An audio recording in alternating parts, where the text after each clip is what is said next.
Lakini kuna changamoto katika kazi hiyo ya umeme. Umeme wa Kariakoo walau katika miezi 3, 4, 5 nyuma umeanza kupatikana kwa muda mrefu, kama si masaa yote. Mimi napenda kufuatilia mambo. Nilifuatilia mwenyewe wakati nilipotaka kugombea udiwani, nini changamoto ya umeme Kariakoo. Majawabu niliyopewa, niwahakikishie, namba yangu mimi iko wazi masaa 24. Katika vitu nilivyojaliwa navyo kupokea simu kwa haraka, labda niwe katika kikao.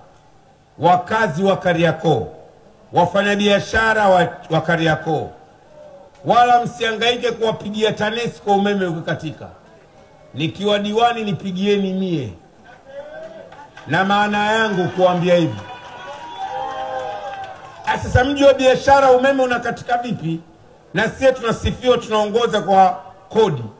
Haiwezekani kukatika mara kwa mara.